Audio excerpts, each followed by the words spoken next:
With no Embiid for the Philadelphia 76ers against the Miami Heat, uh, at least for the foreseeable future, I mean, the Philadelphia 76ers really, it's hard because I think they don't have any chance, but the Miami Heat over the past few years have shown us that they are, especially in this Jimmy Butler era, one of those teams that let up wins against teams that they really should beat.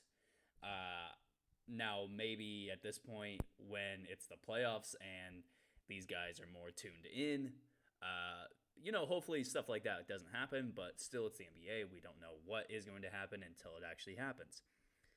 With all that being said, I think there is a conversation to be had about this Joel Embiid thing in Philly. Now, here's what I think. I think Joel Embiid was I think he was the MVP this year.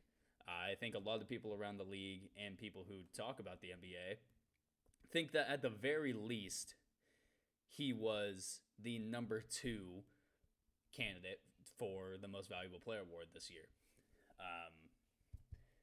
And that's with everything that went on this year. That's with the Ben Simmons thing. That's with Philly dealing with James Harden, who at the beginning of his tenure in Philly didn't look like the greatest version of himself, and still at this point does not look like an incredible version of himself.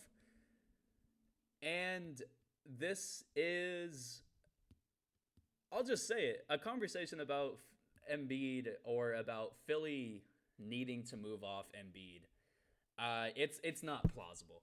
Even when I brought it up just a minute ago about a conversation about this Joel Embiid, like, it doesn't make sense to even try to even think about Philly moving on from Embiid, because even though during the regular season, I will say, during the regular season we do see Joel Embiid miss a few more games than we would love. I think this year he was a lot more healthy than he has been in years prior. In fact, he was pretty much being forced to rest out games because he was so healthy this year. And in the playoffs, that narrative is nowhere near being, again, it's nowhere close to being plausible. In the 5 years, I believe it is, maybe 4 years he has been in the playoffs, he has missed 4 games and he has played in 40. So 40 out of 44 games, that's a pretty good, that's about 90%. I think it's over 90%. So he can't be faulted, especially when it comes to the playoffs. Now, it's a really tough injury. The orbital fracture, the concussion, I think both of those going together, there's a really good chance that Joel Embiid misses at least half of this series against Miami. And for Philly, that was the one advantage that they had over Miami. Miami starts a really small center in Bam Adebayo. They are one of the least, I'll just call it how it is. They are one of the worst rebounding teams in the NBA. They don't block shots. They don't. Defensively, they play really good on-ball defense, and they have really good off-ball principles. They have really good They have guys who are really good at the fundamentals of defense. They don't have a good shot blocker. They don't have great rebounding. But now that Embiid is gone, and you're going to be saying something like maybe Dwight Howard has to play minutes against the Miami Heat. Maybe, I mean, who's playing center at this point for Philly? Joel Embiid was the only center that they had. And throw in the fact that the rest of this team, James Harden, isn't the same player he used to be. He's probably going to get defended by Jimmy Butler all game. Tobias Harris has not been an incredible option for the Philadelphia 76ers in the playoffs over the past few years. PJ Tucker's probably going to be taking that assignment.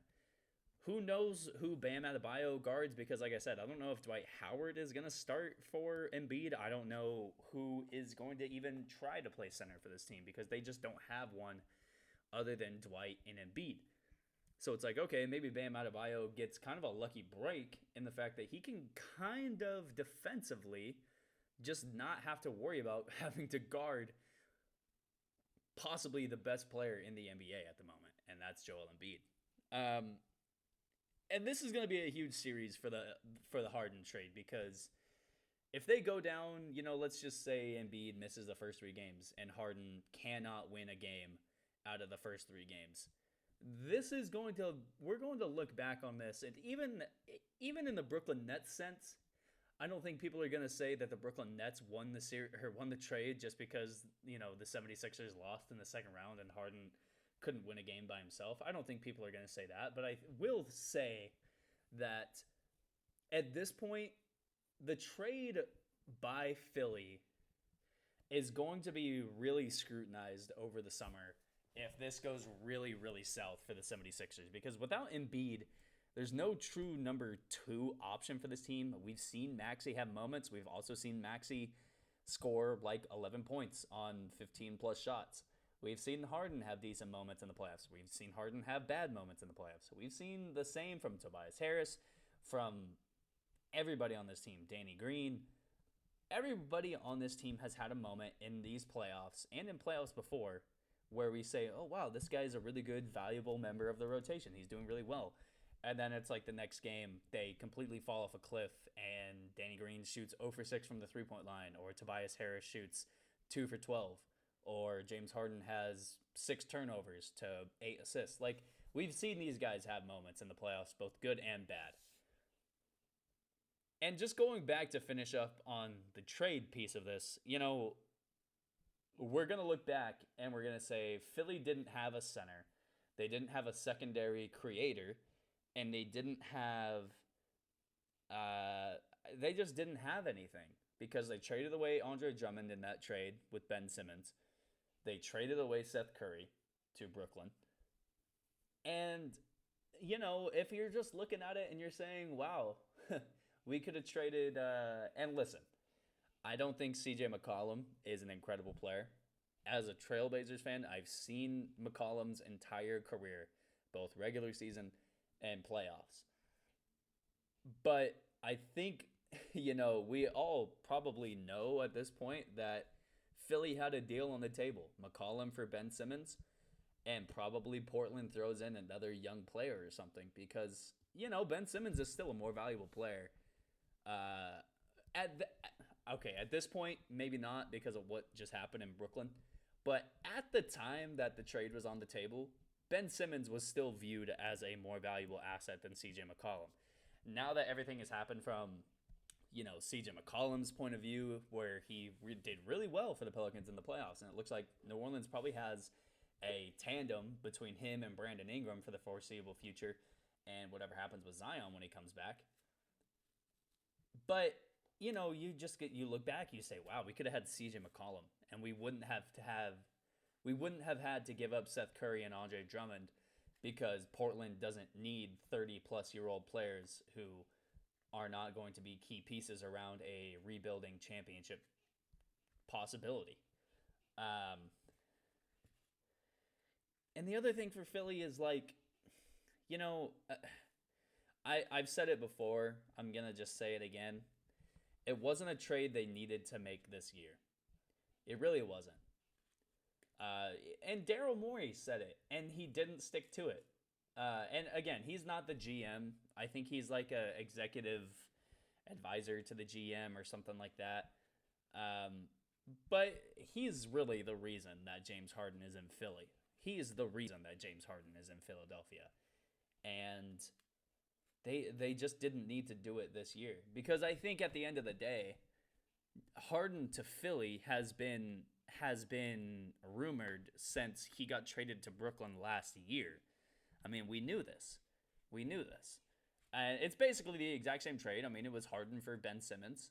And if you're Philly, you can't really say that whether you did the trade this year or last year, there's a difference. But what you can say is you could have just waited till Harden came up from his contract. Or you could have waited till the offseason.